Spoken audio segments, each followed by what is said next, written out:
Hello everyone. Welcome to the very first episode of AdrianTalks. I am your host Adrian, and today I would like to talk about something that I find very beautiful, yet terrifying at the same time. If you haven't guessed by now, I will give you a little hint. It's deep, it's blue, and only 20% of it has been discovered. That's right, folks, we are going to be talking about the ocean.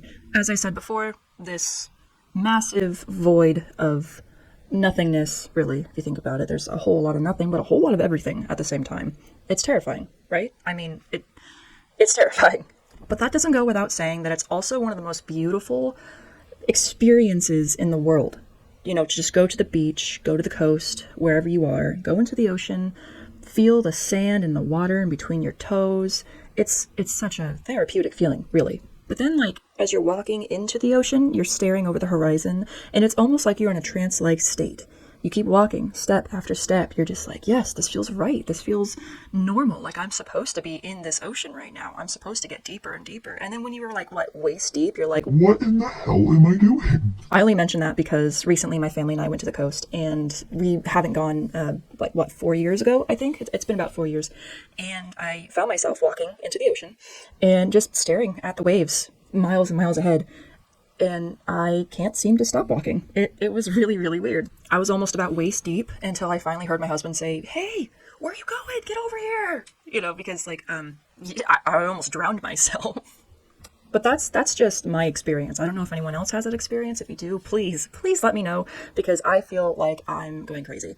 Personally, I feel like the ocean calls to me sometimes, because I'm from Southern California, so I was raised literally right next to the beach, and also right next to Disneyland. But that's neither here nor there.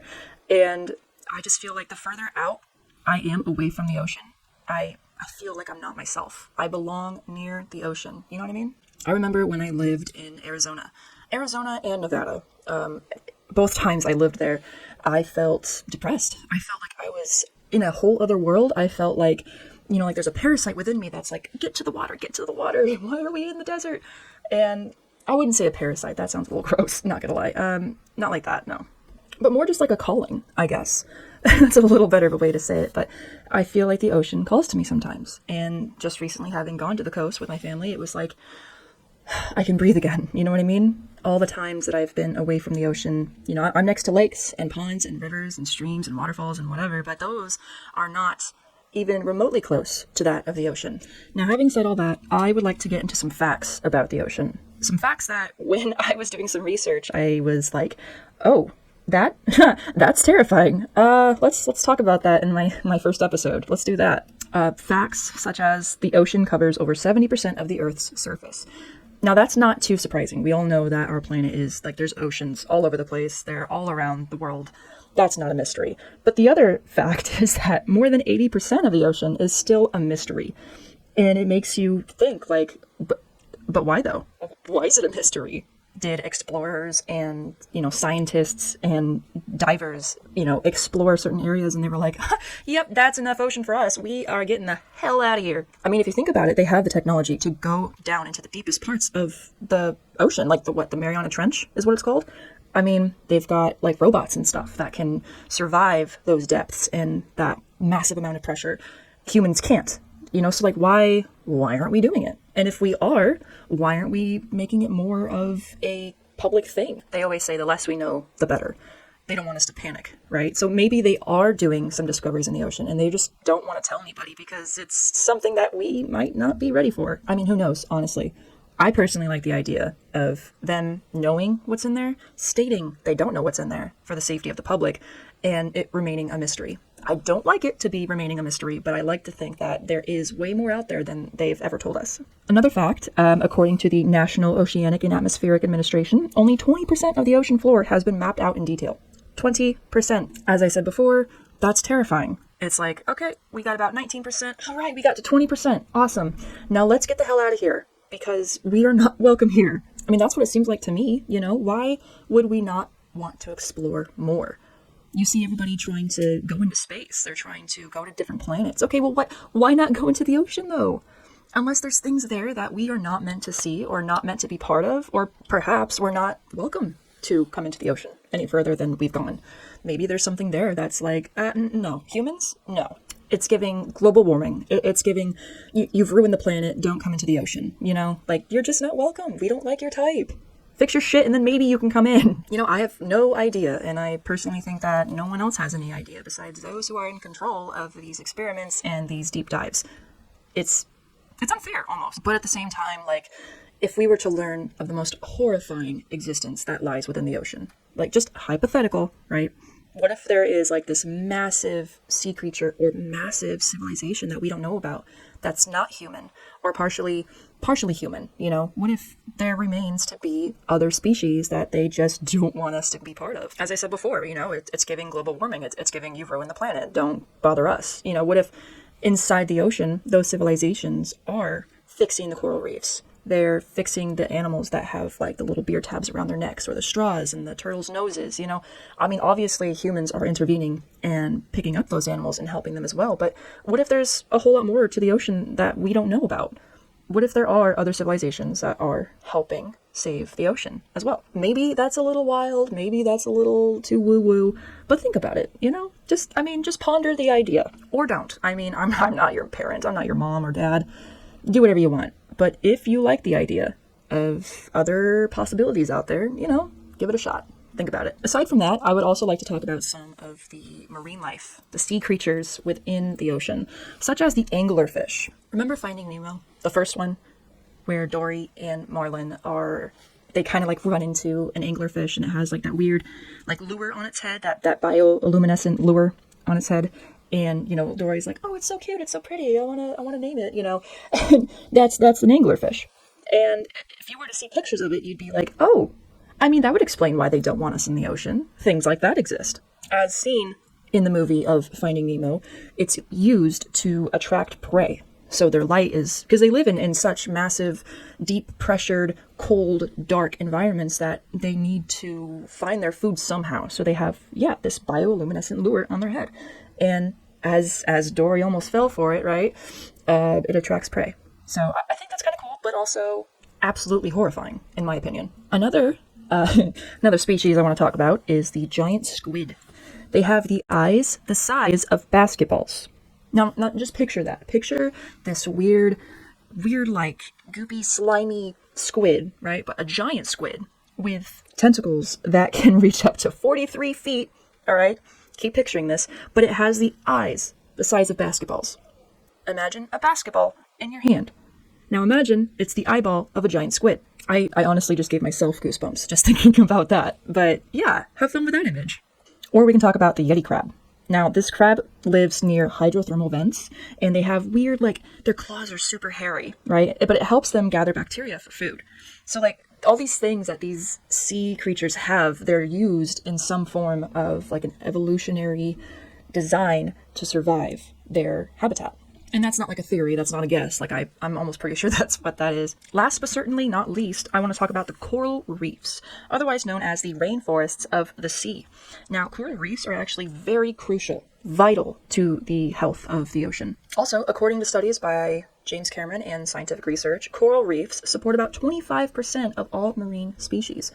That's incredible. Coral reefs are not only beautiful, but they're also vital for ocean biodiversity. They provide habitat, food, and protection for countless marine species. Unfortunately, though, they are also incredibly threatened by climate change and pollution. I know as a human myself, right, I'm probably also to blame for climate change and pollution. But I mean, I'm more mindful. I'm way more mindful than I ever was before, and I'm very careful with recycling and reusing, especially reusing.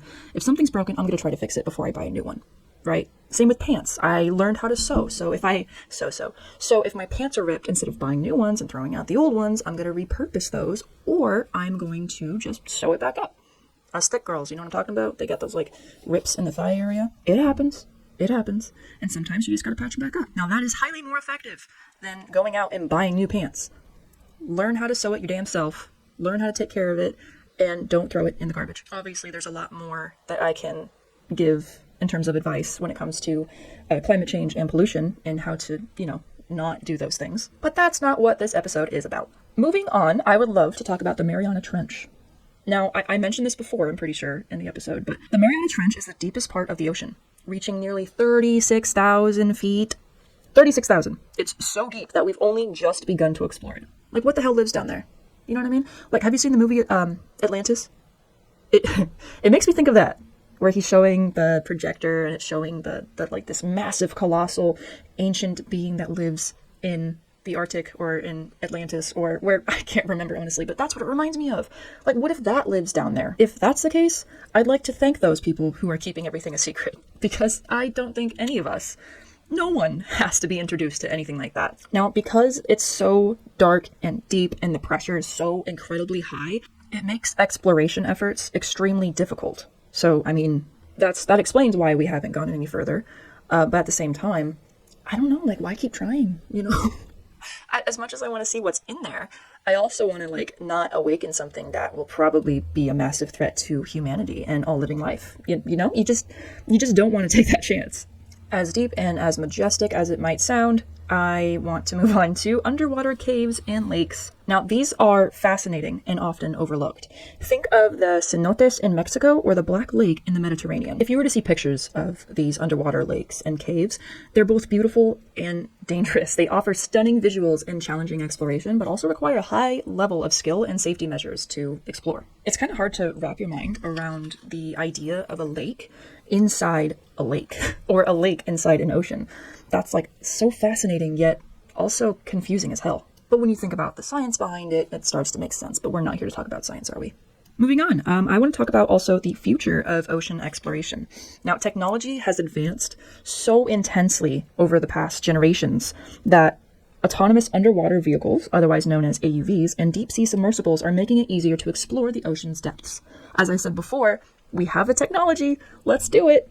Like, why are we waiting? And if we're not waiting, why aren't we making it more public? But I digress. And apparently organizations like OceanX and NOAA, otherwise known as the National Oceanic and Atmospheric Administration, are at the forefront of these technological advancements. Personally, I'm really excited about the future of ocean exploration. With these new tools, we might uncover even more incredible secrets and better understand the ocean's mysteries. It's fascinating. You think about what's there already, and then you think about what they've discovered recently, right? And then you think about what more they could discover. And then you start to think about way, way back in the day where they had journals and they would say that they found like mermaids and stuff. And some of it has, you know, it's been debunked that they're actually just manatees or other forms of marine life that they thought were human-like. I don't see how you can confuse those two, but that's what they're saying. But personally, I believe there are mermaids. I mean, sue me. I think the idea of having mermaids in our ocean is awesome if they do exist, and if that's the reason why they don't want us to explore further, then you know what? Leave them alone. Let them be happy. I mean, honestly, we've kind of destroyed the surface of the earth.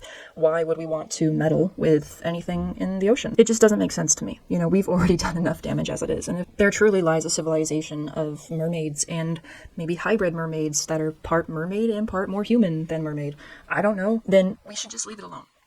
Leave it alone, let them be happy, let them live, and, you know, get out of their business. But then the other part of me is like, no, let's get in there, let's look, let's discover everything that there is to discover about our ocean.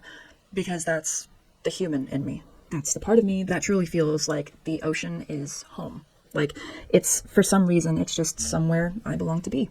I'm not really sure. And maybe it's a natural human connection between the ocean and human. I mean, I don't know. I'm probably talking out of my own ass. Who knows? But honestly, after a while, you begin to think, why is there such a draw, such a powerful pull, a force that calls to you from within the sea? It calls to the human, like, come home, come back. You know where you belong. That's how it feels for me. I don't know. And again, if you can relate to that, please let me know in the comments. Please let me know, because sometimes I feel kind of cuckoo. But at the same time, in my mind, I feel like, no, I'm not crazy. I honestly believe that it's a real thing, and it's a natural pull, I think. All right, everyone, that's it for this episode. I truly hope you enjoyed listening. I would love to hear your favorite ocean facts or any questions you might have about the ocean. Not that my answers are professional, but, you know, if you have any questions, let me know. I'll try my best to answer them. And I will see you in the next episode. Bye-bye.